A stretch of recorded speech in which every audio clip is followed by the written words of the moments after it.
YouTubeites. Welcome into the Cover Price Shaker Show. There's already like over 20 of you guys waiting. Thank you for being patient. That was the weirdest green room I've ever been in ever. We're all kind of still in like mode. But yeah, welcome in, guys. As you can see, I got a full crew tonight. Marty, what are you doing down there? You belong. There you go. I got all my guys on tonight, which is going to be interesting to say the least. Yeah, let's do a little quick round table. We'll start with Chris, since you're right there. Chris, say what's up. After that green room experience, I only have one thing to say: never meet your heroes. It's Thursday. You guys know what that means. It's time for your Shakers report. I'm so happy to be here to talk to you about our top 10 Shakers list, and we have some really interesting things on this list today. A lot of offers, and surprisingly, an exclusion of something that we expected to see, but's not on it. So it'll be interesting to see more about that later on. Very good. Lando, say what's good. What is good to the chat, guys? It's my favorite day of the week. It's the Shakers night, and tonight's a special one because, like I said backstage in the green room, me and Gabe are sharing the screen for the first time tonight, so I'm excited about that. Dude, Gabe, I caught it Tuesday. You crush it. I love watching you on Tuesdays, man. It's amazing. But guys, we're trying to get him to like come out of his shell. He doesn't know how to like voice his opinion. He's a little bit like I'm very introverted. You know, I never get the chance to really express how I feel of my love and passion and history of comic books. It just something happened that Tuesday, and it just kind of went down a rabbit hole and shared some opinions and ruffled a lot of feathers. And this Thursday Shaker Show, let's see what happens. There's some fun stuff on the list. It's an offer. There's a lot of stuff to talk about. Stick around for the what's shaking, what's stroking. And we're gonna have a good night. I was gonna say that tonight's gonna get dangerous, but not because of the book, not because of the thumbnail, because Gabe's here, guys. So let's go, baby. Yeah. Marty, my main man over there. How's it going? Yeah. If tonight's anything like Tuesday night, then we are in for, and you all are in for quite a show. I don't know if that's even egging Gabe on even more. Here's to say, but nevertheless, everybody, thank you so much for joining us as always. If you are new here, please hit that subscribe, follow, share. We love that this is a part of the community. And speaking of communities, I am absolutely shocked. I am traumatized of the things I've learned, if you will, back in the green room today. Of a darker side of the comic book community. And so interesting. And I'm just going to leave it at that. Marty just got on the internet, everybody. So he's finding out all Yeah. After a very long hiatus, that is. But nevertheless, it's still interesting. I enjoy it. I love it. And I'm so glad to be here with this full house panel crew. Yeah. Oh, man, it's going to be a great show tonight. Laura, you got this as always. Great to be on with Gabe, Lando, Chris. Man, you guys are awesome. So let's get this started. Let's dive in. All right, guys, if you are just jumping in, welcome. This list comes from our friends over at Cover Price. We are focusing on new high sales or the most interesting sales found on their exclusive daily shaker list. This list changes several times every day, so make sure to check it out every day to review some of the hottest trending books in the market. Now, Shakers is a little bit different than the top 10 if you watch us on Tuesdays. These are just alphabetical order. What do we have, Chris, for Shaker number 1? Shaker number 1, we have Adventure Time. Number 13, J.J. Harrison, Brett's Comics Pile variants. We have a retailer's exclusive here. Boom Studios, 2013. Adventure Time is one of the few animated series that only became more popular as time passed. This series has been mentioned on our Shakers list before, and here are a handful of issues, and there are a handful of issues and variants from this series that have gained traction in the aftermarket. Issue number 13 featured 5 different covers, but we are focusing on the Brett's Comic Pile variant Marvel frame homage cover. This cover was limited to 500 copies. and it is a homage to Marvel's 25th anniversary of all the covers that they did in the 80s. This cover had numerous sales in the past, but none higher than $20. This past week, though, this book set an all-time high sale with a near mint raw copy selling for $100. The lack of available copies online may keep the asking prices high for this variant. Okay. Yeah.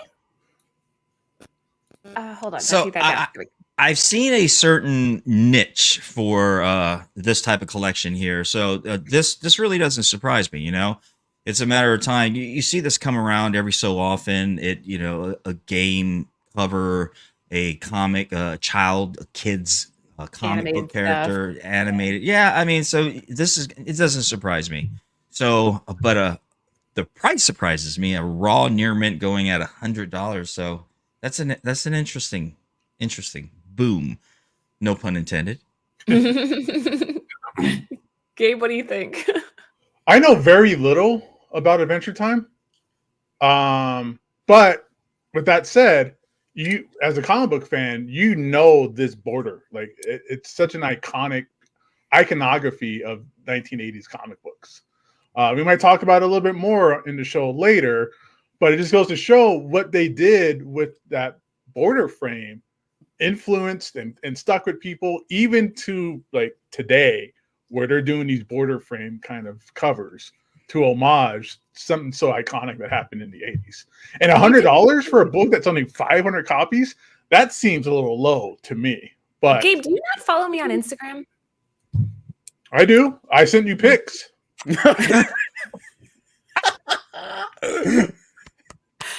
Oh my God. I'm traumatized again. To the Care Bears for beneath the trees where nobody sees. So that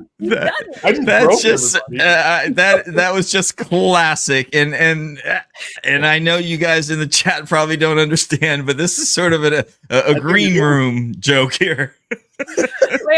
Lando, say something. Everybody's saying that you have this. Speak. I don't have it, but I do love BMO. I do love Adventure Time, and I definitely love the Marvel 25th anniversary covers with the whole borders going around. In fact, if you want to collect those, it's a rather deep rabbit hole, and it's a little hard to get them all. In fact, there's one I've been chasing, which is Peter Porker, the Spectacular Spider-Ham, issue 12, because it actually has an appearance of Galactopus. Yes, you heard me right. That exists, guys. That exists. I remember that. Yep. Chris, you're up. I wish I was in Europe. This is interesting. I tried watching Adventure Time with the kids. It was too much of a fever dream for me. I'm pretty sure that you have to be stoned to understand it.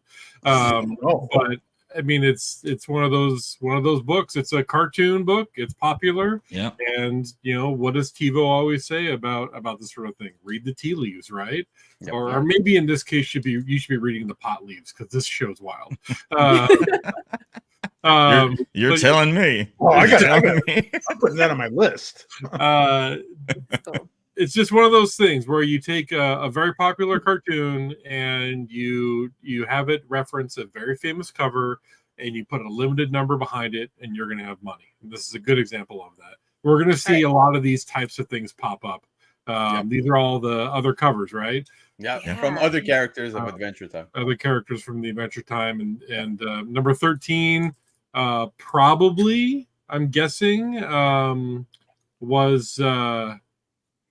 is the one that's a little more harder to find because that's not a main character, right? I know I can see that the font is a reference to Rome on BMO. Oh yeah. And all the way to the left, that's obviously Conan. But I don't think I know. Is Princess Bubblegum? Is that supposed to be Gem? No, it's Care Bears. Care Bears. Okay. Yeah, Care Bears. And Jake would be what?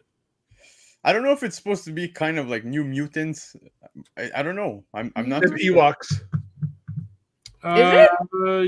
Yeah, it is. It is the Ewoks one. Yeah, it's Ewoks. Damn, Gabe. How did Yeah. you know What, that? number 11 was the Ewoks? Yeah, so we got Conan, Number 12. Ewoks. Number 12 is the Ewoks. No, you know what? I don't think it is the Ewoks. Because No, it is. It is. It Ewoks is. had a stroke around the outside. This has a drop shadow, so it's a little bit different. Yeah, I see what you're talking about. I don't know. It's like a mix. Now, does the where the barcode goes, the direct edition version, does that have anything to do with the character itself? Oh, dude, you know what I think it is? I think it's Cloak and Dagger. Maybe. Here, look. Wait, hold on. Let me take this down. Stand by. Yeah. Oh, it's Cloak and maybe. Dagger. That's what it is. Yeah. There you go. All right. Well, that's an interesting first shaker. If you are just hopping in, guys, we're kicking the show off with Adventure Time number 13, the J.J. Harrison Brett's Comic Pile variant from Boom Studios back in 2013. We have a raw near mint coming in at $100. And before we move on, shout out to my girl Victoria here. I love having you in the chat. It's so much fun. And I also have Trish Forstner in the house. Yeah. And coincidentally, she's the one that did the cover for Beneath the Trees Where Nobody Sees. That was homaging Care Bears. Very nice. Awesome. Full circle. All right, what do we have up next? Wow, beautiful cover. Great. Yes. Yep. Who is that? Is this me? This is Gabe. Me. You said this it. Gabe. Okay. You got 3, Marty. You're good. No. Okay. Marty, it's not Tuesday. You can't do that here. I can't do that here. You're third, Marty. All right. So number 2 shaker. We got Before Watchmen, Silk Spectre, number 1, the Jim Lee variant, 2012. Although he entertained the idea of a prequel or sequel while pinning the original Watchmen series in 1985, Alan Moore was seemingly disgusted by the idea when DC approached him to do so in 2010. 2 years later, DC pressed on with the idea, creating Before Watchmen with writers such as J. Michael Straczynski, Brian Azzarello, Darwin Cook, Lynn Wein. Artist Amanda Connor worked with Darwin Cook to produce 4 issues of the Silk Spectre series, in which Laurie Jupiter ran away to San Francisco with her boyfriend in the 1960s. There was only a handful of variants produced for this series, but they include some heavy hitters, including Joshua Middleton, Dave Johnson, Mike Allred, Bruce Timm, and, of course, Jim Lee. This particular Jim Lee variant has remained quite popular since its release in 2012, racking up several sales in the past. Prior to this week, the most recent sale was posted in August when a very fine copy sold for $114.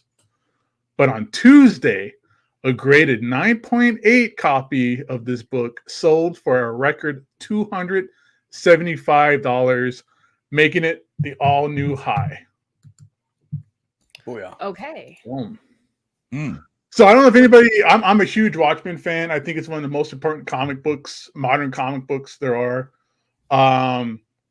Them doing this prequel series is very, very interesting because Watchmen is untouchable. Like, it's one of those things that it's a hands-off kind of property. You can't, it's one of those things that you can't really touch. You're not supposed to touch Watchmen. It's in its own universe. It's there. It's done. It's over with. It's a finite kind of thing. But this prequel is badass. These prequel issues are incredible story-wise, art-wise. All that stuff is really, really great stuff. But this one in particular, shout out, rest in peace, Darwin Cook, did an amazing job writing Silk Spectre. Amanda Connor killed it on the art of the series. And to get yourself a Jim Lee variant, man, like, that is something else. And I'm glad to see that this is getting some attention because this is such a overlooked piece of Jim Lee artwork. Yeah, dude, just to add to that Jim Lee stuff, I think this is one of his better covers in the later 2000s. Like, I think this is amazing. When I say later 2000s, obviously over 2010. I really love this cover. I think it's gorgeous. But you spoke about Watchmen. There was actually an animated that dropped, I think, last month. And I haven't had the opportunity to watch it yet. I know a lot of people were saying it was actually really good. Did you? I haven't seen it yet. I want to. But But that HBO series they did was fantastic. Yeah. Like that was like, I can't believe they did something that's equally as good, I think, to the comic book almost. For the HBO series. So I haven't watched the HBO series, but I saw the movie, and I going into the Watchmen without really I didn't know a lot about it. You know what I'm saying? I didn't have a lot of knowledge about the Watchmen, but I really enjoyed the movie, and I loved how it was its own universe and what it became. But the HBO series, like I said, I haven't really watched it yet, but I hear a lot of good reviews. Yeah, you're missing out if you haven't seen that. If you're like a Watchmen fan or something like that, like, did you like the movie? You like seeing Dr. Manhattan walking around? Very much, yeah. All naked, yeah. So real quick, let me tell you like a quick anecdote, okay? So my boss at the time. How did I fall into that right there? Yeah, what's the weird segue? I have no idea. I have no idea what my boss at the time. I was working at PlayStation, Sony PlayStation at the time. My boss that doesn't know anything about the comic or anything about Watchmen or anything like that. Went to go see the movie, and this is before there was like pick your own seat kind of stuff, right? Yeah. And he got stuck in the very, very front row. And he was like the entire time I'm watching the movie is just yeah. Right there. Like he was just disgusted by it. So there you go. Interesting anecdote. Yeah. So the animated series was really good. I've only seen the first episode. I think there's only one that's been released so far. It's very faithful to the comics. So if you like the comics, you'll like the animated specials that's happening right now. The comment in the script, Gabe, when talking about Alan Moore was disgusted by the idea. Alan Moore just seems like somebody who's perpetually grumpy. I mean, it's just that guy needs a Snickers bar. He's definitely a different type of dude. Like he's a wizard, all that kind of stuff, right? But I mean, if you kind of dig into the background of things, he kind of got like the crap end of the stick when it comes down to Watchmen. No, they told him, "Hey, you can have the rights back to Watchmen once it goes out of print," and it hasn't been out of print in 30 years, so he never got that back. And then, from my understanding, that was something they tried to give him. They were like, "Hey, if you do a prequel series like this before Watchmen stuff, we'll go ahead and give you the rights back." And he was like, stuff it where the sun don't shine, sit on it and spin, and just he doesn't care. Like apparently he doesn't accept any royalty checks. He doesn't want his names in any of the movies or adaptations, from my understanding. So there's some burnt bridges. There's some long-term kind of beef. Bad blood. I definitely understand that, but it seems that with any of his work, it's like he doesn't like compliments. I've seen interviews with him, and I've seen fans talk to him and stuff like that. And it's like, people say, "Oh, you were an inspiration for this and that," and he's like, he doesn't care. He's one of the best comic book writers there are, and he doesn't like comic books. He is. I mean, his writing is art worthy, and it's amazing. And really, the influence that he's had on this industry. I mean, if you like The Boys comic series and the TV show, you can thank Alan Moore for that. So this is very dark sort of. Very much so. It's very human. It's very human. It's the first time that before Watchmen. I'm talking about regular Watchmen, not before Watchmen. Regular Watchmen was the first time we ever got deconstruction of superheroes. So you have like characters that are have intimacy issues, who are just straight up psychopaths. Like there's a lot going on in that world. It's a world. Have you read Watchmen, Marty? Yes, I have. Okay, so it's that, and this is just before Watchmen is even. It does get a little darker with things. Like there's a lot of because some weird stuff going on with Dr. Manhattan, like changing things in the background that nobody realized. Right. The comedian being a guy that shot JFK. Yeah. Like there's a lot of like really cool stuff in these prequel series. Yeah, and it's when you're introduced to the original story, as we were all introduced to it. It takes place after the superhero era, right?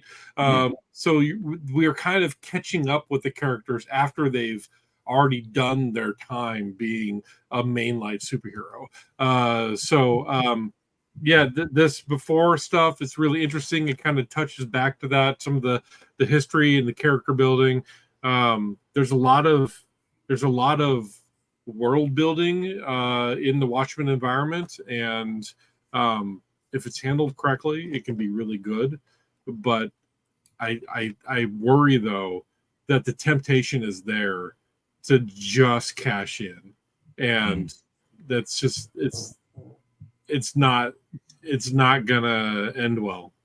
You guys and your tangents. Do you guys see this panel? You have so much brain power. I like smell burning batteries listening to you guys. And shout out to Lord of Brooklyn. He's making some good points. Like Alan Moore, like he took the original idea of Watchmen was the Charleston characters that DC acquired. So like Dr. Manhattan was really Captain Atom, Al was really Blue Beetle, Rorschach is really the Question. DC wouldn't let him kill him and make him be impotent and weird stuff like that. So Alan Moore had to call an audible and completely change the original idea of things and use original characters. So shout out to Lords of Brooklyn for helping out with the discussion. I know it's very rare that I agree with him too. So that's like all right. Next shaker was before Watchmen, Silk Spectre #1, the Jim Lee variant, and I agree with Lando. This is pretty damn cool. Came out in DC 2012, a CGC 9.8 going for $275. Marty, you are up. I am up, and thank you. You're welcome. I got you. Number 3, shake your brain. You're killing me, Laura. You're killing me. Number 3 brings you Captain America number 33, published by Marvel in 1971. When Captain America throws his mighty shield, all those who oppose must yield. Captain America number 133 is an interesting key to collectors for several reasons. This issue marks the origin of MODOK, the mental organism designed only for killing. This character first appeared in Tales of Suspense number 94 in 1967, but it wasn't until we learned how MODOK came to be 4 years later. MODOK has made several television and film appearances. He had a self-titled TV show and was voiced by Patton Oswalt. He also made his big screen debut in the MCU's Ant-Man and the Wasp: Quantumania, where Marvel re-imaged his origin and MODOK learned not to be a dick. And that was the subject of intense criticism for the CGI giant head. Mm-hmm. Another reason that this book isn't just another kid from Brooklyn is that it marks a title change. Captain America started his second ongoing series at issue number 100, jumping off the success of the Tales of Suspense title. This issue marks the first time the Falcon was included in the title, going from Captain America to Captain America and the Falcon. Recently, a 9.8 sold for a staggering $1,079. There it is. Wow. This is the first time that the Falcon is joined up with Captain America, and then from there on, it goes on to be the Captain America and the Falcon. So very interesting. This is obviously a key book. You can't beat a Silver Age, right? So beautiful covers, always the gold, the blue, the brilliance of it, all the beautiful cover. And in some of the like MODOK, man, it's just I couldn't take him seriously. He was a dick, but in the end he kind of recovered from that. But he's just I don't know, I can't take him seriously. Oops, got us all put. It was funny. I don't know. I remember when that came out, everybody was just going to town on him, but I don't know. Yeah. Didn't bother me. The thing is, in comics, I appreciate MODOK. What we got in Quantumania is complete trash, and the scene where he comes out saying, "I'm not a dick," that's hilarious. That I will give them. But it's the only good thing that came out of that. The whole MODOK story and all of that was just trash. But this particular book, what I do like about that is what you just said, Marty. How Captain America 100 for me is the book I will always go to because I can't afford Captain America 1. But I think Captain America 100 is where it kicks off in a whole new light, and I think having this issue featuring the Falcon's name there is just it's a neat little piece of comic history, I guess we could say, to have. Yeah. So obviously, I mean, there is some interest for MODOK, even though the MCU destroyed the character, like they destroyed Taskmaster and a couple other villains. I mean, MCU does not treat villains very well. But the reason why this is popping off is because of the Falcon, right? So this is like we said, there you can see at the bottom of the screen, bottom of the page, co-starring the Falcon, and then on 134, it was up there at the title, along with Captain America's names, Captain America and the Falcon. And that's why this is popping off, because we got that Falcon movie coming up. And yeah, I get it. I get it. I don't think that this is getting attention right now because of the MODOK thing. I think the MODOK thing is just a bonus. I think this is all because of Falcon. Yeah. All right. Gabe, anything to add, hun? Gabe, you are muted. Sorry. I just love the Gene Colan artwork with all of this. Like, and a Silver Age book at a 9.8 for a little over $1,000, not too bad. Like, that's right. That's really the discussion here. Is it's a 9.8 Silver Age or Bronze Age, Silver Age, like you're talking about, right on the cusp, right? But still, a 9.8 book from 1971 is tremendous. Like, and $1,000, somebody stole that. Somebody better call 911. Well spent, right? That's good. That's a good way to spend $1,000, guys. All right, Captain America 133 from Marvel in 1971, and as Gabe just said, a 9.8 came out at a reasonable $1,079. All right, Lando, what do we have next? Oh, but for number 4, it's time to get dangerous because Darkwing Duck #1 is hitting the list. That's right. Jake Myler and James Silvani, cover C. This is the 1-in-10 ratio, printed by IDW in 2010. Now, Darkwing Duck first appeared on Saturday mornings on ABC in 1991 and was an instant hit, going on to air 92 episodes. And let me tell you guys, even at the age of 4, a young Lando was ready to get dangerous because I looked forward to that every Saturday morning. But most assumed he was a spin-off of the highly successful DuckTales cartoon, as his sidekick was Launchpad McQuack.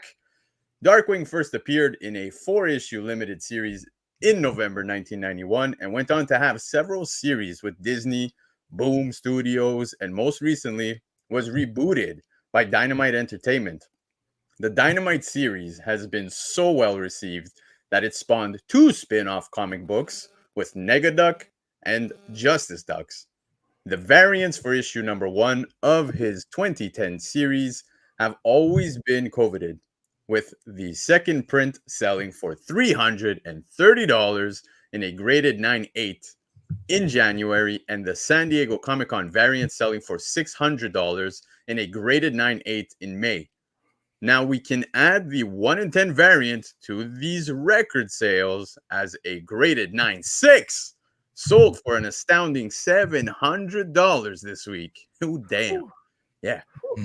With the Darkwing Duck Kickstarter funding in minutes earlier this summer, there's no slowing down this caped crusader as his future looks bright. I said it. I told you. Saturday mornings meant the world to me, and I am. But you were 4. You're making us all feel so old. Yeah, my knee's starting to hurt now. Just hearing that you were 4 years old. Look, I'm gonna make it a little bit worse, guys. In 1991, I was 2 years old, but I actually watched it. Growing up, this is all I watched. Darkwing Duck was one of my favorite things to watch. Even DuckTales, all of that stuff. Yeah. But I have all the DVDs for that stuff, like DuckTales, Bellspin, Darkwing Duck. Yeah. Does Lando even know what a DVD is? Have you heard of those? Dude, look, I saw 8. Right, everything's streamed now, isn't it? Yeah, everything's streamed. This is so cool to see it on here. And yes, Trish Forstner, the artist in the chat, did a lot of the Darkwing Duck covers. So if you guys are a fan, Trish, thank you, because I am still picking them up. I did pick up yours, and I am buying those up from Dynamite. They're actually printing ratios, and they're dirt cheap, guys. You can get those ratios right now from Dynamite, the 1-in-10s for like $5, $7. Like they're affordable. Yeah, they're not bad. Yeah. Here we have another cartoon book getting attention on the Shakers list, right? Darkwing Duck, amazing. Saturday morning cartoons, definitely. I remember watching this when it was first coming out as a kid, and then rewatching it when it was on TGIF, and then after school specials and stuff like that. I love Darkwing Duck. I've always loved it. I love Gizmo Duck. I'm waiting for the Gizmo Duck reboot from Dynamite because I'll be all over that. Blather and Blatherskite. What? No, Blather and Blatherskite. Oh yeah, exactly. Like what he said. We're all the cool kids in the chat. Darkwing Duck's amazing. This art is amazing. All the Batman references in the Darkwing Duck covers are amazing. So yeah, definitely grab these if you can find them. Yeah, these are fun. They're really fun. Like I'm shocked what Lando said. Like that these go for so cheap. It's like you would think more of like our age would be trying to, spend them out. Well. I mean, this wasn't my Saturday morning cartoon. Yeah. What But was yours? Flintstones, Scooby-Doo, Thundercats, Thundercats, yes. Yeah, all of that. But black and white. I love Darkwing Duck. I really do. I love it. And I love the Batman reference to it and all, and the homage covers they do sometimes. But, it's really fun. It's a fun thing, and I'm a huge Batman fan. I don't know if you can tell, but I really love Batman, and something that's a spinoff like this, I enjoy it. I do. All right, good. Yeah, I think this is nostalgic. It kind of hits the heartstrings for all of us. Darkwing Duck #1, Jake Meyer and James Silvani. Cover C, this is the 1 in 10 from IDW back in 2010. A top sale for a 9.6 is coming in at $700. What do we have next? Oh my God. Whoa. We just spoke about this. Isn't this Chris? Oh, yeah. Chris? Chicken number 5. Hey, while we got this up on chicken number 5, we're halfway through the show. If you guys are enjoying yourself, please hit the like button, hit that bell icon so you know when Cover Price goes live. There's a Tuesday show that talks about the top 10 sales in quantity. There's our Thursday show that talks about the biggest, most important sales of the week, and there's comics covered on Fridays, which your founders of Cover Price talk about all these interesting things that are happening in the industry and some trends that they're noticing. They get into the metrics. It's good stuff. So hit that bell icon so you know when we're going live, because everything he said. The team does a great job of getting these things up and loaded into your subscription stream well before it goes live. And by God, leave a comment down below. Talk about what your favorite cover it is and tell us how much you hate the Ewoks, because this is number 10 newsstand variant for the Ewoks. Shaker number 5. Ewoks number 10, newsstand variant, Marvel, 1986. This rare issue is a true hidden gem in Marvel's celebrated 25th anniversary series. These comics featured a specialty border printed with all the Marvel titles that month, commemorating 25 years since the publication of the Fantastic Four #1, which, Gabe, you want to talk about what happened with Fantastic Four #1 this week? Later. Later. Okay, all right. Something interesting happened with Fantastic Four #1, guys. Wow, no official list exists. Many blogs, including the popular Reddit posts, contain the full list of anniversary frame issues. As one of the few surviving copies from the Marvel Star Comics line, which was aimed at kids, the high-grade copies like this are exceedingly rare and hard to come by, especially in newsstand format. This Ewok series ran from 1985 to 1987. Over time, this issue has seen fluctuating sales figures, reflecting its rarity and niche appeal. The most recent sale of a near mint raw was recorded at $90 on September 16th. A significant drop from the all-time high, which was $250 back at the tail end of COVID in 2022. There was also a very fine raw sale at $310 just a few months ago in June, sealing some volatility. Volatility. Oh, I don't know. Is it close? Oh, Hervlinger, Bert Herngave, Irv Hermlinger, Bing Livehanger, Liveling, Bert Herkern, Bingo Lingfucker. Yeah. All right, Look, let's try again, Chris. Stop picking on me. I get Go ahead. Let's hear it. Let's hear it. Volatility in the market value. You nailed it with that only time. 5 recorded slab sales, the highest of which is an impressive $1,525 for a CGC 9.8. Typically, when high-graded copies surface, they command a top dollar, which is why this $90 sale is so interesting. For collectors focused on scarcity, nostalgia, and crossover appeal, Ewoks number 10 newsstand is a must-watch, particularly as demand for high-grade vintage Star Wars comics continue to grow.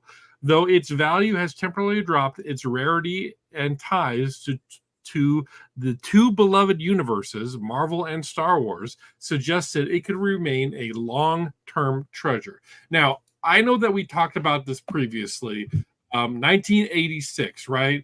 That's 3 years after the last of the original trilogy, because the last one came out in 83. If I'm and like 15 years before Lando was born. 15 years before Lando was born, right? So when you think about who this comic is for, this is after the Ewoks were presented in the movies, and it's kind of like Marvel kind of missed, right? They just had this narrow window where they could really capitalize off the little furry cartoon dudes, and they kind of missed, right? So the demand for this, the target audience for the Star comics were 7, 8, 9, and those kids would have been 2, 3, and 4 when the original series came out, kind of missing exactly what it is the Marvel was trying to capture with sales here. So you got a hard to find comic in a newsstand, and it's something aimed at children. So you got 3 things that make it very hard to find something that's a high condition, and you got see the evidence of this 9.8 for $1,500. That's wild. Yeah, especially in a newsstand. But one thing I will say to add to what you were just saying about how, they kind of missed with the timing, right? Because later on, right, the target audience being maybe 8, 9. For myself, seeing both of the comics, I feel like the comics captured the Ewoks better than live action. Live action, it just didn't come off right, man. But Hell in live action. If it tells my age, I remember seeing this coming out at the bookstores on Clark Air Base when I was growing up. So I do remember seeing this on the newsstand. And you look at it, it's just a kid books, so you don't really think too much of it. And once again, we're seeing another book on the niche collecting list, right? So this happens to be a trend that we've seen this evening. And we're looking at the rarity of the book as well. We're looking at, it being a very limited to children, if that. So, and even if children got this book, what do you think how they handled the book too, Yeah. So you're looking at, kids playing around, giving it to each other, putting it in the backpack, throwing it here and there, whatever, So to see a 9.8 survive in this form, for a book like that, I can definitely see the price going like that. 1986, I was 6 years old, right? And my dad was a big Star Wars fan, and he tried really hard to get me interested in Star Wars, and I just didn't get it, right? Obviously, over time, I have enjoyed the movies. I'm a fan of the franchise. I really like Star Wars. But at the time as a kid, it just wasn't hitting it for me because I wasn't around in a way that I could appreciate those movies when those movies came out. So it's just one of those things. What? And No, guys, the first time I saw him, I was like 4, and I was like hooked immediately. I'm in the same boat as Chris. I didn't grow up a Star Wars fan. I like Star Wars. Sure, I like it. Same way, I like anything else. But I don't worship at the altar of Star Wars like some fans do, where it's like that's their personality, that's their whole hobby, that kind of thing. but same with Chris. Like I missed it. Like I was 6 years old in '86, so I was like 2 when the last Star Wars movie came out. So it just totally missed me. There wasn't really like, you couldn't really get DVDs back then or like VHSs and stuff like that, and nobody would have a little kid watch this kind of stuff. But yeah, I missed the boat in Star Wars too. I honestly didn't start caring about Star Wars until Mandalorian came out. Yeah, really. Wow. To get Star Wars in a high definition format that was actually, you could watch it. Now, look, I started appreciating Star Wars in my teens. All right, and Brooklyn, I was not a Trekkie. Battlestar Galactica all the way. Okay, just saying. Another fighting word. Ewoks were one of those things, right? Ewoks were very divisive. If you were a teenager when when A New Hope came out, you hated the Ewoks. If you were a kid when the one with Empire came out, you loved the Ewoks. It's really weird, right? It's one of those things that really divides fans. So Ewoks are one of those things. I will tell you though, I sell a lot of Star Wars figures on my eBay store, and some of the highest premiums come for the recent Ewoks figures, the little 3 1/4 inch ones. Yeah. I mean, they sell for like hundreds of dollars. It's wild. Laura, before we move on to the next one, I saw the question in the chat regarding the census. Now, for this one here, CGC, newsstand or direct, they don't really specify, but to give you guys an idea and to add to also what Marty said about the conditions for such a book, 9/8/25 uncensored. So, damn. Yeah, it was Jedi, not I can see that. Empire. I can see that. Yeah, I know there's a lot of people out there that collect the 25 anniversary covers as like a subset. Rest in peace. Good luck, because this one is just getting even harder and harder to finish off that subset. So exactly. I'm a huge Star Wars fan myself, right? I don't know if you've seen my collection, but it speaks for itself. And I think because I grew up just unlike Gabe and Chris, like what they mentioned of not really being subject to it when it originally first came out. I mean, I tell you what, I was mesmerized. It brought me to a whole new world of imagination, and just seeing like the magic of it, like certain characters have powers to move things and do things. I was just, and I remember watching the first time and thinking, it's just, my God, what is this? I was just hooked from there, So since then, my collection now revolves around a lot of Star Wars and a lot of Batman. Couldn't tell about the Star Wars at all. Yeah.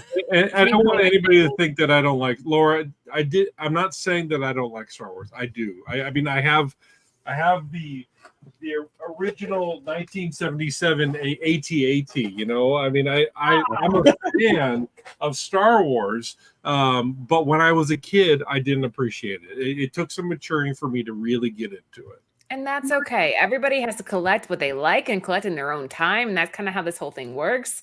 Adam and I play Battlefront a lot. Do you know what that is, Lando? Of course. Yes. Yeah. And him I and have the VR. I have the VR when you're in the cockpit of the X-wing, so I'm flying and I see R2 behind me, so I'm just like, it really immerses me into the experience, and I feel like I'm in there in the world, Star Wars world. So yeah, I like the Lego Star Wars games. Sure. All right. There are almost 90 of you hanging out. Thank you guys.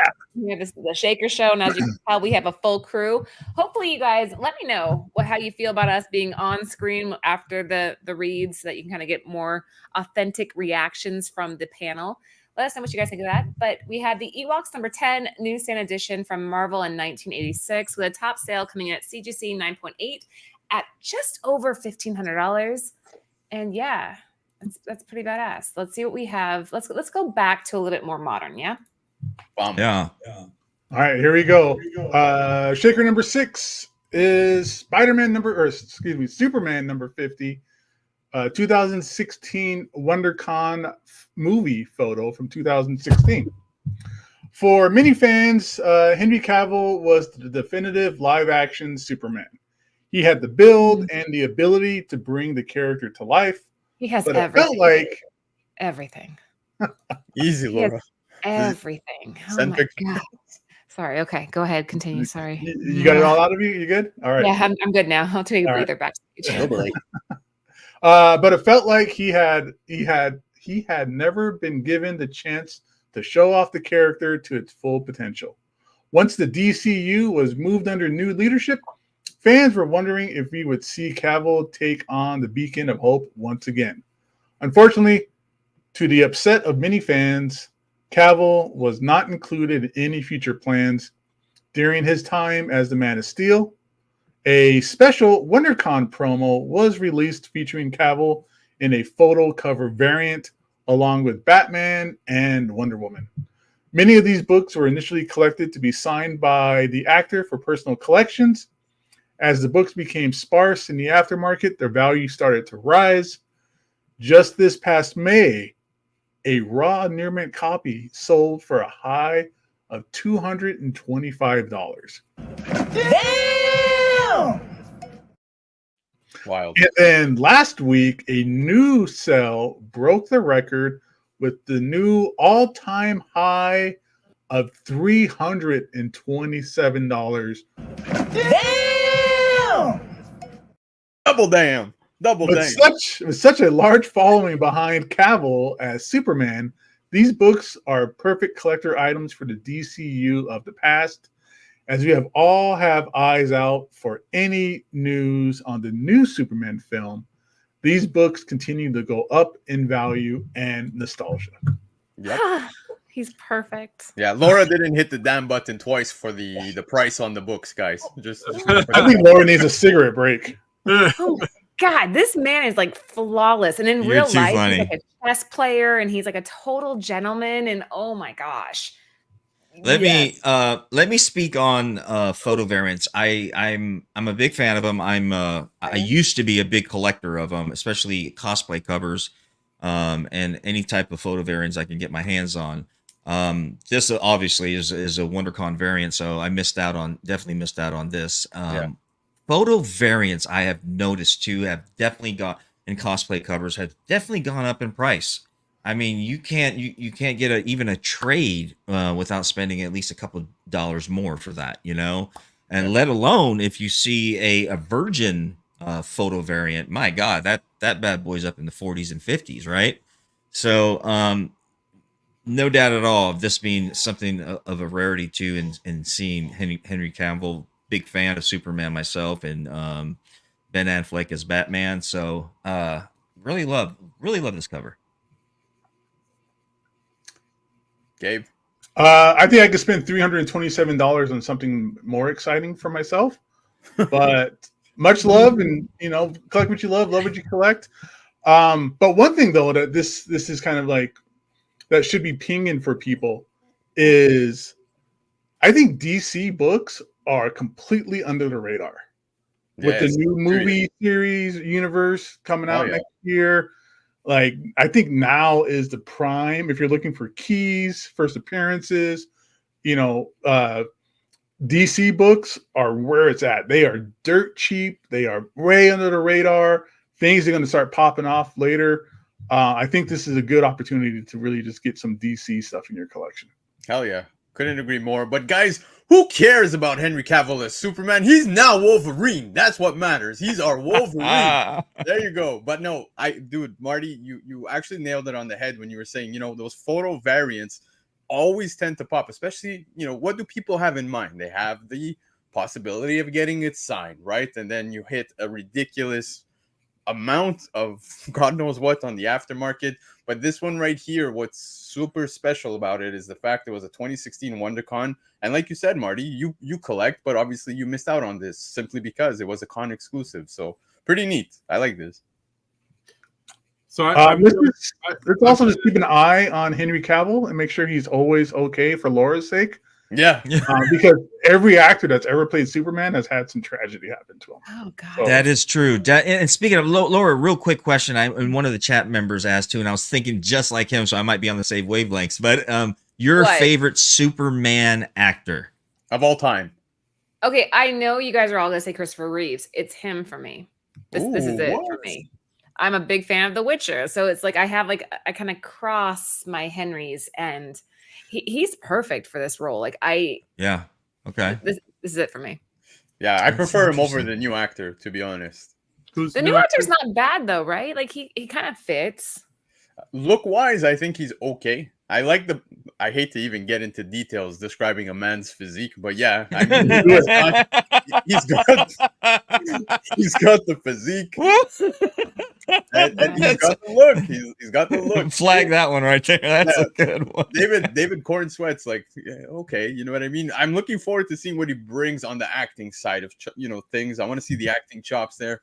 But when it comes to the portrayal, I feel like Henry Cavill never really got to hit the peak of Superman under the films that we got. Like, I really wanted to see more.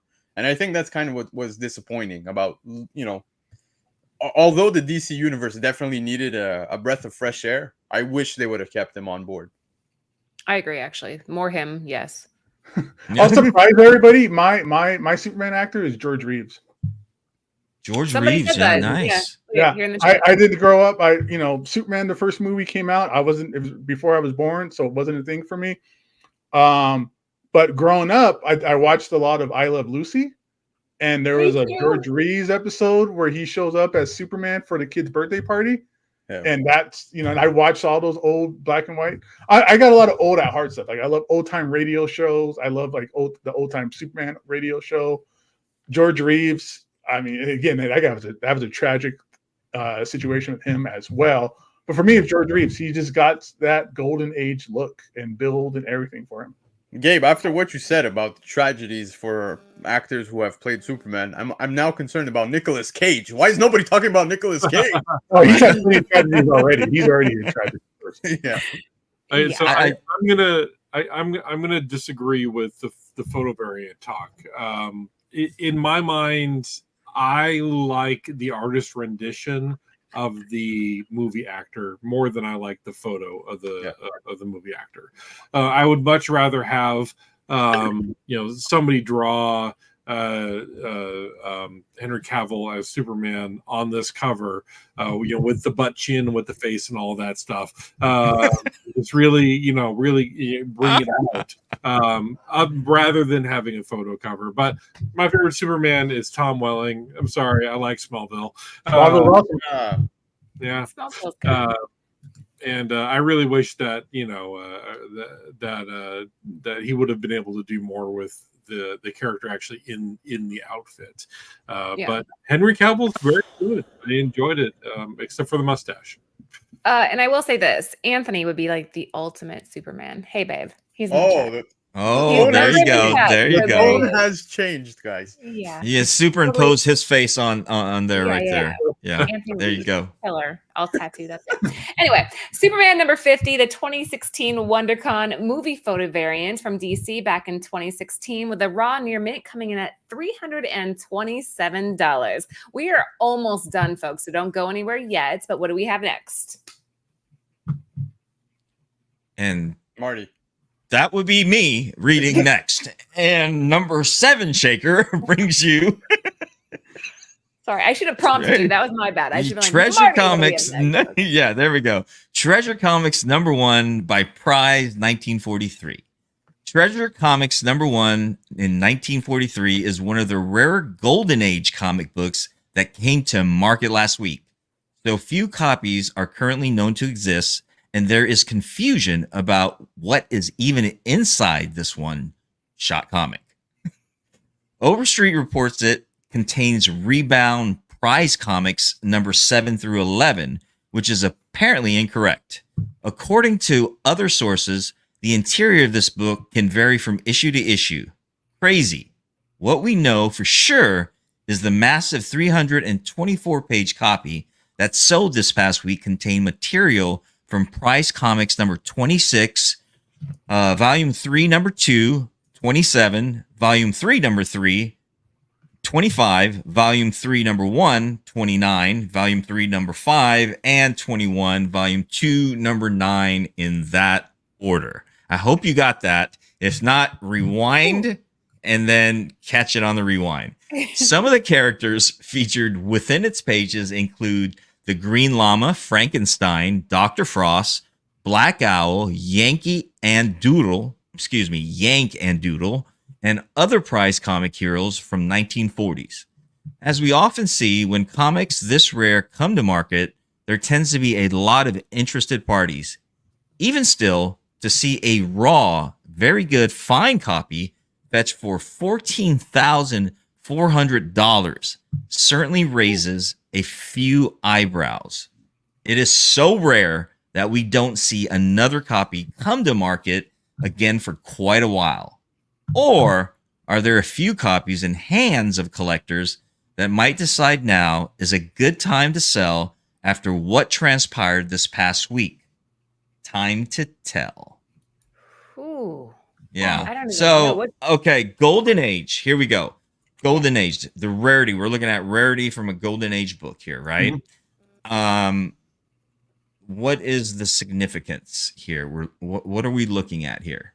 It's really Besides thick. I mean, 324-page book. That's insane. Okay. Yeah. The character. Also, 1943, 50 cents. That's the equivalent of $10 today, right? Very much so. Big book, yellow cover, square bound. Yeah. Not sure what's in it. It's pretty rare. Yeah, obviously, no one knows what's in it.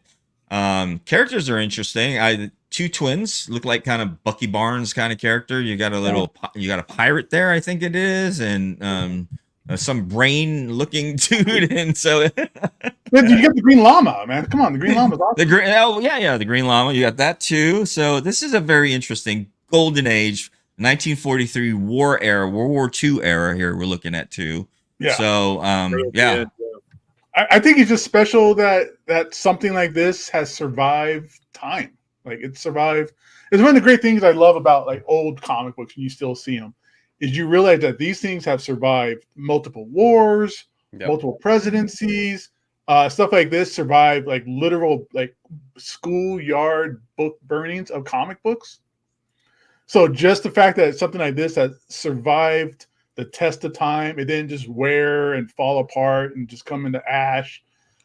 It's a very exciting thing to know that there's something out there that is still, or somebody out there that is still trying to preserve this type of historic comic book. And it was Heritage, Gabe. So we know that this was cover price confirmed. This is Heritage. So this is a legit sale. It's wow. Yeah, I agree. And it to be like in a fine condition is that's awesome, especially 324 pages. Fine conditions gonna be a little beat up, but I mean, like, what else is not beat up from 1940? I'd be curious to what stories were in there. Like how many stories, how many different stories. I wonder if there's even any appearances of characters or first appearances as well. I mean, no one's looked into it this as well, right? So in some of these old Treasure Comics ran from 43 to 47. Apparently, there are a lot of Jack Kirby and Joe Simon early stories, which is really interesting to me. Because I mean, this is like, you have the fathers of modern comics featured in some of these books. I like that, the fathers of modern comics. Lando, what were you going to say? No, I was just going to add to what Gabe was saying, is the fact that this is a book from the the 40s. It survived through multiple wars, times, and everything, and it was raw. It's not a slab. This is not something that was cased in. This is in someone's collection. They made sure to take care of it. $14,400 is very understandable for such a book. I mean, if you break it down per page, you spent about $40 a page, so it's not so bad, right? That's how we'll look at it. I like that math. That's comic book math. I like it. Yeah. All right. Well, there you guys go. Treasure Comics #1. Nobody in the chat owned this, obviously, but it's very fascinating to see something like this pop up. It's from Prize in 1943 with a top sale for a raw fine coming in at just over $14,000. We only have a couple shakers left, guys. What do we have next? Ooh, we have Uncle Sam, the Pusher Man. Shame on you, Uncle Sam. But this was Drug Research Project 1974. For decades, accusations of drug-related malfeasance have consistently been lobbed at the government of the United States. Never. No. Yeah. From the acid trips of the 60s and 70s to the opium epidemic, the crack epidemic of the 80s, and the opioid crisis of the 90s and outs. Before the online forums, much of the discussion took place today, and publications like this are where the majority of conversation is centered. However, when this pamphlet/comic debuted, the opportunity for discussion was often snuffed out by the powers that be due to bold accusations. Yet, we usually see some of the more serious discussions occurring within comics of the day. Something about the medium flies under the radar while remaining palatable for the average reader. Still, information is powerful and persists, and that's what we're here to highlight. The fact that this pamphlet was ever released is astounding, and its survival to this day and age is also impressive considering the material it was made from. One of the reasons it has survived is preservation services like CGC, as well as careful collectors. Only 2 copies exist on the census, one being an 8.5 and the other being a 6.5, which recently sold for $468. There are a few sales of raw copies out there, mostly selling for around $50, as it's not necessarily a high coveted item. However, some may view this as an iconic moment in US journalism. It's a historical piece, and for one collector, something worth paying out the nose for. Yeah, we went there. For those curious about its contents and how accusations were formulated in days past, you can read it for free when you check out the list over on Cover Price's website tomorrow for the Shakers. Very cool. Yeah. I don't even know what to say about this. This is insane. Where would you even find this nowadays? This is crazy collecting.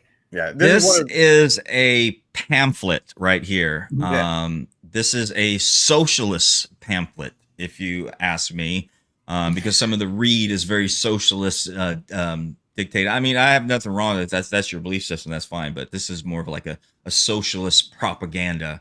Let me tell you, I can tell you a lot about the drug conspiracy research, from anything going from way back, with the opium wars, how CIA was involved in it, and also the research and studies done with remote viewing and all those projects they did. I know. All right, Marty, you're going to some conspiracy theories, right? Let's do it. Yeah, you're right. Right. So it's Ultra in Vietnam, just being all about heroin. Yeah.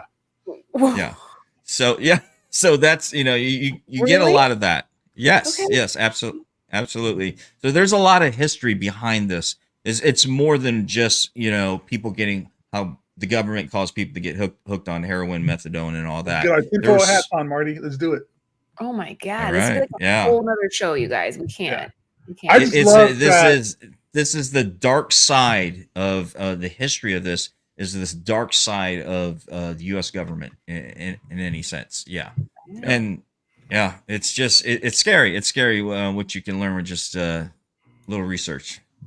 I just love the idea that whomever put this out used comic books as their tool to get the word across. I mean, we're talking about 1974, so we're in the later years, the end of Vietnam, basically, where our country was very, very tattered at the point.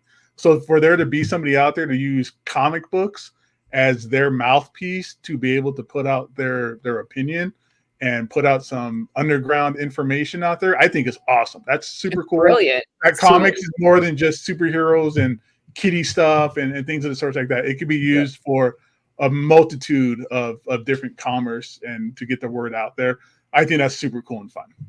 So if you look tomorrow when you guys read the report on coverprice.com, click that link and take a look at the website, because the whole thing's up there. And it's not. I don't know if I would classify this as a comic book. I mean, I know it's a soft bound.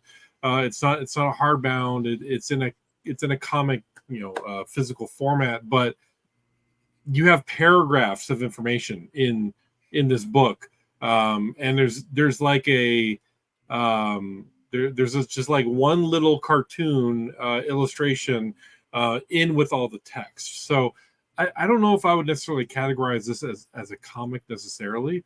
More like a magazine, a propaganda magazine for sure.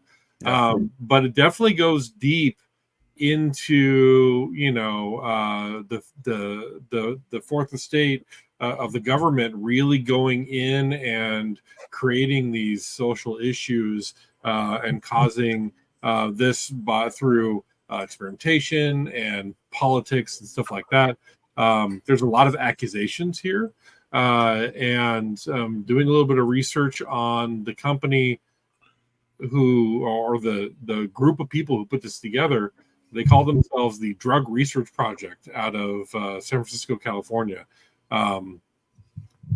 It's not like this is government funded or anything like that. This is definitely somebody who's got who has a cross to burn, if you will, for this topic. All right. Yeah. So real quick, if people are interested in this type of stuff, government information, comic books being used to tell stories and to maybe tell some historical presence of things, I have a book called The He-Man Effect by Box Brown, which is all about how, and we'll all relate to this here, especially those of us that watched cartoons in the 80s, how as children we were manipulated with advertising during our cartoons and how that affects us today as consumers. So if you like that kind of stuff, there's cool books out there. And this one, again, all about how the government manipulated the FCC to allow those types of advertising to happen too. So if you're interested in that kind of stuff, I got a book here for you to check out. Jesus, that sounds so depressing. I don't want to read that. I don't want to know how my whole childhood was like a lie. You're going to ruin everything for me. It's better to know than not to know. So, Gabe, in some people's case, ignorance is bliss, right? Right, So I'll stay ignorant. Like I can't go back and change it. So I'll just like live in my little Inspector Gadget world where everything was nice. but knowledge, here, I don't want to get on a tangent, but knowledge is power. And when we have power, we understand, we educate ourselves, it's no longer scary. Pass. So Gabe, that book that you showed was definitely comic format. This one though, there's a simple illustration, and it's no bigger than maybe a third of the page at the most, and the rest of it's just paragraphs. So Interesting. All right. Well, there you guys go. Uncle Sam, the Pusher Man, Drug Research Project from 1974. And as Chris said, this came out of San Francisco. A CGC 6.5 going for $468. You guys have been fascinating tonight, but I am so excited. Who got the read for this one? Who got this? I think it's me. We got 4 people reading today. Is it me? Is it me, Laura? I think it's Chris. It's Chris. Okay. The 4 people readings got me a little thrown off, but I think this makes me again if we go around. Absolutely. Okay, so number 9 Shaker, we have Young Allies. Number 6, the Art Adams 1/15 variant by Marvel in 2010. Young Allies number 6 has returned to the Shakers list this week. This particular issue features one of Adams' most iconic covers of his career, which continues to captivate and impress us yearly with its timeless appeal. Yes, female heroines tend to do better in the aftermarket, as well as incentive ratios. Still, it's interesting is it as interesting as this art is, you could say that's a provocative cover. 2 examples come to mind of Art Adams' work is the 1/10 Hawk Girl in JLA 5, released 4 years earlier in 2006, and the 1/15 Avengers, the Children's Crusade number 3. However, neither hold a candle to this captivating depiction of Firestar. Arthur Adams has undoubtedly evolved over the years from his earliest beginnings on Marvel Fanfare number 13. Throughout his 40 years of creativity, he has often used this symbolic headshot side pose as his calling card. But as you notice, this evolution is more apparent between JLA 5 and Young Allies number 6. as it is one of the first renditions of his iconic round facial appearance. This week, Young Allies number 6 reached an all-time high sale of $4,700 for a CGC 9.8. Wow. Quite impressive for a book that is not a key, nor does it have any other distinctive features other than gorgeous art and a ratio in its numbers. Who knows? At this rate, we maybe see Adam's version surpass the all-time high of $7,333 for its counter-age counterpart, Young Allies number 6, which would truly be a feat and a testament to this award-winning illustrator's legacy. $4,000, almost $5,000 for a 1 in 15 non-key from 2010. That is the chat's like not having it. The chat's like pass, not worth it. Basic pass. I don't like this cover at all. I think I'm a huge Art Adams fan. I love Art Adams. All of my favorite comic book artists are influenced by Art Adams. Like all roads lead to Art Adams. This is maybe like on a scale of 1 to 10, like a 6. Like this is really weak. There's no background. It's a very simple figure with very simple lines. A little bit of lines in the hair. Like the hair is probably the best part about this. I mean, and scantily clad, sure, but if you really want to see some like prime Art Adams, I'm talking Astonishing X-Men number 43. Okay. I'm talking about Astonishing X-Men number 43, that Emma Frost cover. Like everything else about this cover just doesn't do it for me. Again, more power to you if you love it. Great, perfect. Love what you collect what you love. This is like one of the weakest Art Adams artwork I've ever seen. And I'm the guy that stands in line at conventions where to get a sketch, like a commission from him. I love his stuff. I've never gotten anything from him because that's so good. It's the worst, dude. Because you go up and say, "Hey, Art Adams is doing 5 sketches this weekend." I'm like, "All right, cool. I'm number 3." I come back at the end of the weekend and he did 2. And I'm like, "Damn it!" And they're like $1,200 too. But I would definitely pay $1,200 for Art Adams' original sketch. Yeah. But I wouldn't pay $4,700 for this. So, okay, check this out, though. This isn't a fluke, though, all right? In 2022, a 9.6 sold for $2,100. Okay, so this is a book that continues to sell very high. I never would have thought. I mean, Young Allies, I've never even heard of the title. But you have raw copies of this comic in the near mint selling for $2,200. That's nuts. It is wild. Dude, even again, I just was looking at the census because I get it. It's maybe not his best cover. I think it's up there, personally. It's so damn rare, you guys. Okay, go ahead, Lando. But exactly, on the census, there's only 6 in a blue label, 1 that's signed. So 7 copies total in a 9.8. Look, I woke up Sunday morning because I have my show on Sundays. And one thing I do is I highlight the cover price daily shakers. And this book, when I saw the sale at $4,700, it surpassed the previous sale, which was, I believe, earlier this year. So I was very impressed to see the sale. $4,700 is very high for a book. I totally get it. Art Adams fans, I trust me, I get it. You love the artist, the scarcity behind it, but that is big coin. Especially you want to convert that to Canadian. We're well over 5,000. It's definitely up there. But again, the scarcity, I guess, is really what plays factor here, and kind of what Cover Price was saying. And it's something I think people don't fully acknowledge is the fact that, when it comes to covers of Firestar, you don't get many of those. And this one here highlighting her, I just think it's a good piece. But would I spend that personally? No, that's a hell no. I disagree with all 4 of you. I would drop it if I could. I didn't say nothing yet. I did. Oh, Marty, hold on, Marty. What do you think? I did not even say anything. I don't know what you're talking about.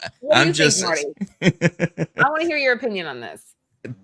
Art Adams, right? Love him. Wonderful. I can see. Wow, his art going for a head sketch $1,200 now, and that's well worth it. My personal opinion. Yeah. I do agree with you. This is a very mediocre cover compared to what his skill set is. Understandably. But you're looking at a CGC 9.8, $4,700. Me personally, pass. Not for me personally. I still love Art Adams. Nothing against him, but this is definitely a hard pass for me. Yeah, I think that it captures how this character was originally supposed to be a she-cat. If you guys read the originals, and like that arch in the back, I think it's simple, but it's beautiful, and I don't think you're going to see a lot of these. And I will say this, Gabe, you and me already have a bet going on some other book. I don't forget which one it was. Oh, the Iron Man book. This will continue to go up. I believe it. I think this has potential to grow, and I think that if you're an Art Adams fan and you're out there and you find a near mint for $2,200, hell yeah, I would grab it. But that's me versus 4. So you guys decide for yourselves. That was our next shaker. Young Allies number 6, Art Adams variant 1 in 15 from Marvel in 2010, with a top sale coming in at $4,700 for a 9.8. Yeah, collect what you guys like, right? That's kind of the whole game here. Last but not least, what do we have for our final shaker of the evening? Ooh, I just posted about Zatanna. Yes, you did. I saw that, and she's getting some love. Yeah. All right. So Zatanna number 2. This is the Brian Boland 1 in 10 from DC 2010. A longtime fan favorite, Zatanna fans have dealt with some ups and downs over the last year or so, with the announcement that the in-development film based around the character was scrapped. Many fans were left feeling somewhat dejected by the fact that they wouldn't see the well-loved sorceress hit the silver screen in her own feature film. However, that bad news doesn't seem to have diminished the love for the character is receiving on the aftermarket. This week, a 1 in 10 variant copy of Zatanna number 2 reached a solid high raw sale of $106. This is a simple bump from previous raw sales and even punches up near the most recent sale of a graded 9.6, which is around $130. The reason for the jump? Look at that cover. Legendary British artist Brian Boland lends his talents to this cover, showcasing his unique style that is very reminiscent of his work on another iconic DC title, namely Batman: The Killing Joke. Aside from his famous work on Judge Dredd, Boland has contributed to many DC covers and interiors for such titles as Animal Man, Camelot 3000, and an incredibly popular cover of Legends of the Dark Knight. His covers continue to be sought out by collectors, and after looking at what he's done, it's easy to see why that is. Yeah, I literally just posted about this. My daughter and I were watching Smallville, and they did like the only live action that we've ever had as Zatanna.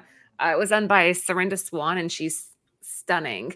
But like, man, this character, this artist, everything's yes. I love Boland's artwork. I really do. And of course, I'm a DC fan, no doubt about it. I love his stuff. Personally, and I know I'm probably going to get crap for this. I'm not a huge Zatanna fan. Okay, I do collect her series and everything, and I do enjoy the artwork and all. But to me, she's a B character to me, and I don't hasn't think been done right. She hasn't been given the chance to show her true potential. She's cooler than Scarlet Witch. She's the most powerful badass there is in the DC universe, but they haven't given her that chance to be on screen. Sorry, I'm going Gabe on. Yeah, it's okay, and it's okay. It's okay. Adjective. And I know. Like I said, I knew I'm not going to be popular for this, but that's just my personal opinion. To me, she's more of a B character, something like you'll see Catwoman or okay. I'm not going to say anymore. I don't want to get my my friend here, one of my best BFFs, angry at me. So, but nevertheless, love the artwork. I'm just gonna leave it at that. Okay. Yeah, guys, anything to add? I love Zatanna. I would really. I should take my own advice about DC books and try and find her first appearance in Hawkman. Brian Boland is a legend. He is iconic. He deserves to be on like Mount Rushmore of comic book artists. Yes. All of his work he's done is fantastic. This is just another example of it. I think he draws some of the best beautiful women out there. So this is cool. I like it. Zatanna, I mean, if you watch Young Justice, there's some cool Zatanna stuff in there. So yeah, my daughter loves it. Yeah. Yeah. To basically piggyback off of what you said, Boland for myself as well, man. Like he's up there. I agree with the Mount Rushmore stuff. I do feel like this cover, though, although it's a 1 in 10, almost feels like it was just a regular cover when I'm looking at it. But when you do pay attention, these black covers, man, you really will have a hard time getting those high grades. Those always worry me. So I'm not surprised to see a raw near mint go for $106. I wonder how many 1 in 10s were actually printed of Zatanna number 2. But I also saw cover price say, try saying any word more than 3 letters backwards. I'm going to say Civic, Honda Civic. There you go. Wow. What? So Civic is spelled the same frontwards and backwards. Booyah! Oh, it's called a something like Hannah. What are those called? I have Guys, no idea what that's it called is. something. What the Yeah, I Race can't think of car. it either. Oh my god. Someone in What the are you chat talking will about? Google it and throw it in there. So yeah. Palindrome. It's a palindrome. There we There go. you go, Chris. There you go, Jeffrey. Hell yeah. Eric? Palindrome. There Yeah. you go. Yeah. Whatever. This I like the way that Zatanna is drawn here. I can't stand the background. Is it because it's all black? Or you just don't like the ugly, like Catwoman, Yeah, black hand? If they Dr. White, I mean. honestly, if you would have just dropped more shadow and made it more kind of hidden, can't quite see the monster style, I think I would enjoy it more. Or if it was just Zatanna in this pose doing what she's doing with her hands and with an all black background, I think I would like that. But I don't like the background on this book. I think it distracts from the amazing artwork that Brian Boland has put up front. On Zatanna, yeah. Yeah. I agree. So that's personal opinion. Zatanna is a very interesting character. I believe she's a character that is in desperate need of an update. Just a small few tweaks here and there. Don't lie, Chris. He just doesn't want to get yelled at. The No. animated version of Zatanna was fantastic. If you recall correctly, she kicked like Superman's ass in that series where she's like holding him up like that. Yeah. Superman. That version She's a was magic user. That's Superman's weakness. You would expect that to happen, but her superpower is saying things backwards. So I mean, come on. It's more than just that. It's magic. She can. Well, Superman can't defend against magic. That's one of his Right. weaknesses besides kryptonite. It's magic. So he has a difficult time going against magic. So Yeah. But guys, if you remember correctly, Chris did say he's not a fan of like zombie-looking creatures, so I think this is what it is, man. I don't know. These are kind of more vampire-ish goblin things. I don't know. I don't like the art. I don't like the art behind Zatanna. Again, I disagree with all 4 of you. This is fantastic. I would pick Wait, it up. I said I like it. What are you talking about? Oh, did you? Okay, Yeah. I disagree. I with know all usually 3. I crap on stuff, but yeah, sorry. I was just assuming you hated this. No, I think this is great. You can find it a 1 in 10. you're so defensive tonight, Laura. You're so defensive. I love it. Zatanna's so good. I kind of feel like people get that way about Gwenpool, but I feel like Zatanna just hasn't been done right. That's another character, I mean, Gwenpool. Come on. I mean, Don't get Gabe started on Gwen. Yeah, I have a lot to say too, man. Oh Man. gosh. Okay, before we get on a tangent, the final shaker of the night was Zatanna number 2, the Brian Boland variant, the 1 in 10 ratio from DC back in 2010 with a top sale coming in raw near mint at $106. I would drop that cheddar any day of the week for this book, but collect what you like. Now, before you guys all go, we have to see what's shaken, right? So we do. Chris, Shake it up. I'm handing over the reins. There you go. Okay, I'm Have going fun. to expand this up so it takes a little bit more of that open space. Boom. Okay, good. So cover price added something. I don't know if they necessarily added it, but I just noticed it for the first time. I'm going to scroll down here to new releases. I'm going to click on new releases, and they do new releases every week. But one of the things that I found was interesting. See this bar up here, right? So what happens if we go back, say, to February 19th, 2020. No, let's not do that. That's a bad time. That year. Pick a different year, right? We'll keep going then. Let's say 2016, June 29th, 2016. So this is something that I thought was pretty interesting. We can go see what all of the new releases were. And I want to filter, and I want to, let's see here. I want to show the estimated value from high to low. So looking back at June 29th, 2016, what's the most valuable comic that was released during that week? And we can see that we have Uncanny Inhumans at a whopping $74, which is crazy, but that's a variant cover. We have Adam Kubert's copy of Captain America number 75.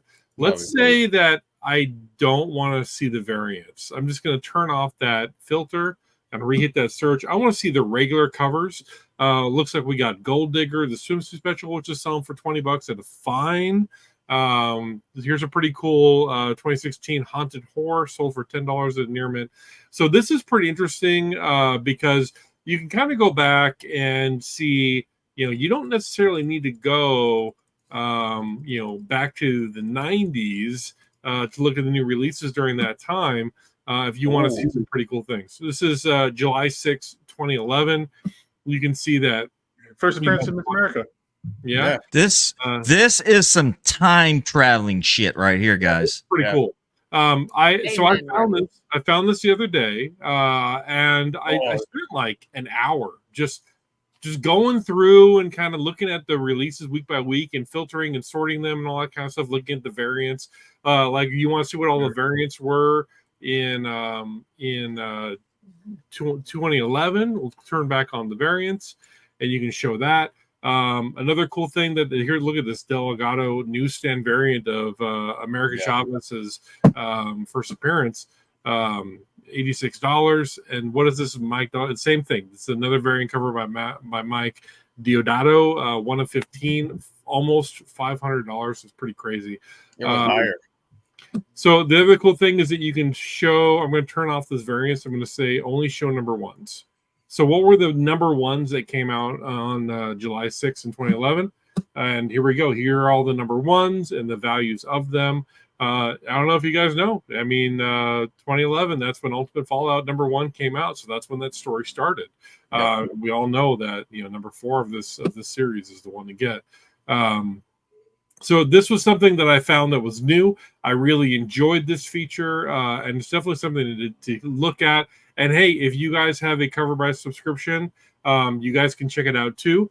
Just by scrolling down on the very first page, scroll down to New Releases, click on the View All New Releases, and you can do the same thing that I just did. And Cover Price has an exhaustive list of everything that was released. And they go out of their way to capture as much as possible, digging in with distributors and store exclusives and stuff like that. And if you find something, or if you have something that's not on Cover Price, you could submit to them and have it added. One of the books that I had submitted was Darth Maul number 1, the Turkish variant. Which is pretty darn cool. But this Turkish variant, it's like a quarter of the size, and there it is right there. Virgin Turkish variant, we're limited to 500, but they didn't have this in their database before I submitted it to them, and they added it. And this was years ago, long before I came on the show. So if you have comics that are not in Cover Price, there is a submission form for that, and they take you through that process, and they'll have you take a picture of it, they'll have you source it, they'll ask you if there have been any recent sales, so they do all the things. It's very cool. So let me go and wait, don't do that. They're very back up. Don't do that. Everything Chris said, don't do that. Don't do that. That's funny. So let's click on Daily Shakers. Because that's what we're doing today. So here we see that our daily shakers, this list updates multiple times per day. I love coming in here when I have a break from work and just clicking and seeing what's shaking. And you can all the filters that I showed you before. You can do the same kind of things here. You can show only show the variance. You can only show all-time new highs. That's pretty cool. So let's do that. That's a new feature. So I only want to see the shakers that are all-time highs. I love this so much. It's so cool. So you can see that all of these are all-time highs. This is the Wait, top Gabe, where dollar. is it? So one of the things that we want to talk about today is Fantastic Four #1. So I'm going to pull that up. Gabe, why don't you talk about what happened with Fantastic Four this week? And Matt or John, whichever one of you is driving in the chat, where is Fantastic Four #1? You're all kind of expecting it. Yeah, it's interesting because on Heritage, a Fantastic Four #1, the most important Marvel comic book of all time, CGC 9.6 went for what, like over, I forget, $2 million, 2.5. Yeah. It went for a ridiculous amount. There it is. I thought, there it is. There we go. They just added it. They got $2,040,000 for a 9.6. So a perfect copy of Fantastic Four #1. The book that started it all, the book that saved Marvel comic books, the book that I think is what really, again, is the most important Marvel comic book of all time. It's Stan Lee, Jack Kirby. There's a lot of history behind it. Came out August 8th, 1961. Kirby saved Marvel comic books with helping out to do the Fantastic Four. We were in the middle of a space race with the Russians, which really influenced Fantastic Four #1 and its storyline.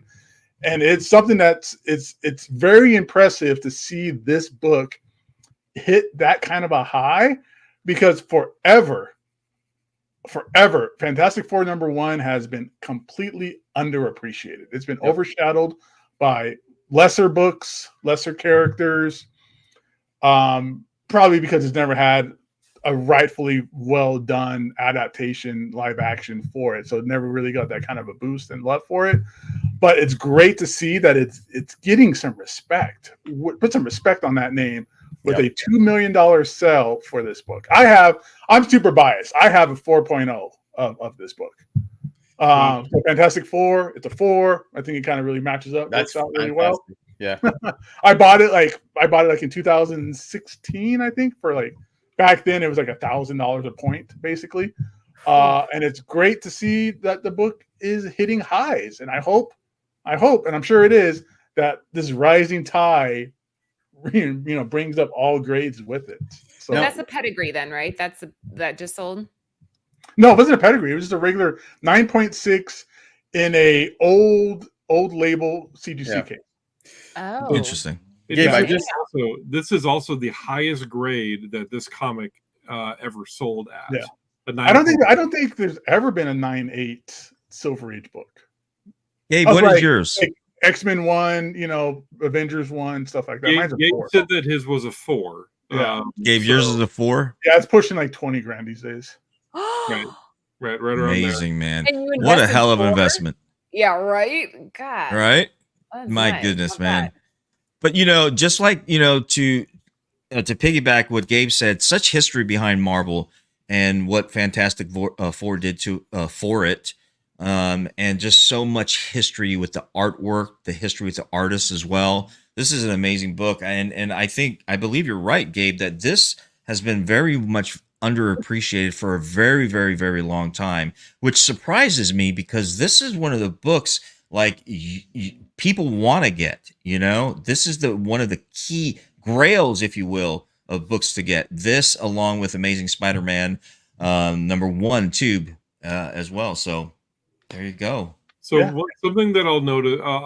One of my favorite things to do is look at the foreign editions of these old books. I'm going to be honest with you guys. 1961 is when this came out, and the UK edition, which we all know must have a lower print run than the US version, came out around the same time, and its value is around $1,300. So, I mean, if you're looking for a spec, that UK version has a lower print run, Yeah, probably harder to find, and we all know that the UK books had a lower quality paper as well. So I would definitely be grabbing this. Looks like it was a very, very low copy that sold most recently in that near mint raw. For a good, you're looking at $5,000, so it's still a lot of money. But I would definitely. Gabe, do you have the answer to this question? Kirby and his former partner had a comic that predates #1, and you see where the influence for the FF came from. Very similar story. I wish I could remember the title. Challengers of the Unknown. If you look up Challengers of the Unknown, he knows everything. This guy knows everything. I don't even know how to okay, yeah. Yeah, so if you look up Challengers of the Unknown, and it predates Fantastic Four for a while, it's very similar. It's 4 characters. They don't really have superhero outfits. They just have kind of purple. They look very much like the Fantastic Four costumes that they get in issue 3, where it's just purple jumpsuits. 4 of them. A lot of this, and that's again to Mark's point. There's a lot of stuff. There's a lot of information out there. I'm an idiot and a nerd, and I have comic book history books right here that will tell you, and you'll see that Kirby brought a lot of stuff with him when he came back to Marvel that was influenced into the Fantastic Four. The creatures, the monster books, all that stuff predates Fantastic Four. It's all stuff that Kirby did before. The whole Challenges of the Unknown idea. So a lot of interesting information that you can find on Fantastic Four #1. There's even, if you guys like it, those golden records. There's a golden records of #1 too, which has a different cover actually. A change on the cover. Holy hell! So going through the Shakers list is a lot of fun. You can find a lot of cool information. I'm sure that we'll end up talking about that Fantastic Four #1 on next week's Shakers show, because it's definitely an all-time high sale, right? Yeah. It's probably going to make the report, but as the cover price said in the comment section, the stuff from Heritage Auction comes in batches. Wait, hold on, go back up. Will you click on that Turner? One more up. The Supergirl. Yeah. Oh, I love that book. That's a gorgeous cover. We talked on this a couple weeks ago. We did. Yeah. We mentioned it. Yeah. It just popped up. What's it go? Reprint. Okay. $650 for a 9.8 was the last sale. Yeah. $650. Wow, this has gone up so much. That seems reasonable to me. Rest in peace, Michael Turner. Yeah. Yeah, very much so. So you can check out the Shaker report. You can also sort your track your collection. You can track your specs. You can create virtual boxes. If you have a large collection like I do, it's good to know where everything is, so you can sort them into virtual boxes. You can also cross-list some of these these reports that Cover Price comes out with, like the Daily Shakers list. If you want to see the items in your collection that are on the Shakers list, you can do that as well, just by filtering and sorting and doing that. Let's see if you have any. Well, I've got a few. Not bad. This right here is probably one of my all-time favorites. It's a big book. It's hard to store. Yeah. So I've got. I know it says I only have one, but I actually have 4 copies of this. I need to update. Wow. And I also have the lithograph signed by Neil Adams. It's one of my favorite pieces of art. Yeah, Neil Adams. I have an OA behind me too. All right, very cool. Well, guys, we ran super over what we were supposed to do. So we apologize for that. We went almost 2 hours. Our bad. Okay, yeah, that was it for us tonight. Don't forget, tomorrow you have Comics Covered with the co-creators of Cover Price. You'll have Matt and John on tomorrow night. They give away stuff all the time, and there's very little participation, I feel like, or not enough participation, where you can get really good books if you're watching. So tune into that if you have the time. Let's do a quick round table. Chris, we'll start with you again. I always have fun being here on the Shakers list. Gabe, thanks for joining us this week. Always fun to hear you hate things. His love's so strong. He can't help it. That's right. Honestly, guys, Cover Price is a great resource, and it's not that expensive. It's $6 a month if you buy it by the year subscription. If you want to try it, it doesn't cost anything. You can do a free trial for 5 days. And I've been a member for 3 or 4 years now, and it's definitely worth it. I love comics, and this is my one time a week, unless I'm subbing on Tuesday, that I get to talk about comics with some of my friends. So thank you for having me, and I love being here. And yeah, Excelsior. Oh, Excelsior. Lando, you're up next. Dude, that was hard to follow up on. That was very sweet, man. I loved it. But yeah, guys, big shout out to everybody who watched live. Those of you catching the replay, please make sure, comment below. Let us know what you guys thought. And to add to what Chris was saying regarding cover price, man, do you see all the awesome features? I didn't even know about that new comic book day feature. So I'm totally going to play with that now. Like, I'm going to go through some of the history right there. But I want to shout out all 4 of you, because you guys were magnificent tonight. And Gabe, I finally got to hang out. So, again, bucket list stuff for me right now. This is good. Bucket list stuff. Yes, I love that. All right, we got to end with Marty. So, Gabe, thank you for being here. Like, I don't even know how you fit all that information in that brain of yours. Like, it's incredible to me what you remember. You get extra space when you don't have hair, so there's more room. There's more room. You're absolutely right, brother. You're absolutely right. Pushes the hair out, right? Yeah. So much useless information inside it. No, it's good information. It's Good final information. word, Gabe. I love comic books. You do. You do. You love comic books, and it shows. Like he makes me feel more passionate when he talks. Like I'm like, oh yeah, whatever he's talking about, I feel the same way. Like the way he feels it, I feel it, and it's contagious. And yeah, I'm excited to have Gabe here. He's part of our Tuesday panel all the time. So if you guys need more Gabe in your life, he'll be there Tuesday. Marty, thank you, Laura. And what a panel this evening. I believe this is the first time we did a 5 panel, right? Yeah. So this is history in the making, if you will. And it was such a pleasure to be on with, of course, Gabe again, Chris, Lando, Laura. You did an amazing job as always. And I know that I get a little long-winded, so I get cut off, and I don't want to get yelled at by Laura again, because man, she's been on me lately. I'm about to get fired, guys. I don't know if you guys know this. Never. You're my main man, Marty. I need you on this show. Thank you. But thank you, everyone, for joining us. As always, you guys are panel members, amazing. Chatsters, absolutely amazing. Catch us on the rewind. If you're new here, we hope you enjoy the show. We hope you stick around as well. And, we have other great shows as well. The Tuesday one, Thursday one, typically the Friday one, but I believe they are canceled. Yeah. The Friday show, and they're going to go to Monday for next week. Okay, so just the reflective show sounds cool too, doesn't it? Like they go back. Yeah, I think so. I mean, great giveaways too. My goodness, I mean these are good books they're giving away. Some of these books that have been on the list. You know what I mean?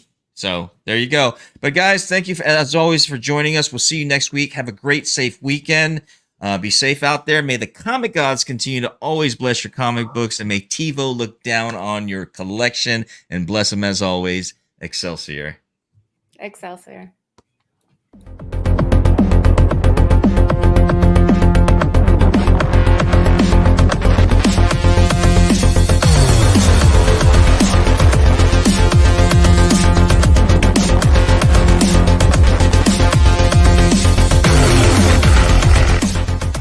For the entire crew, this is Tebow saying keep digging in them long boxes. Peace out.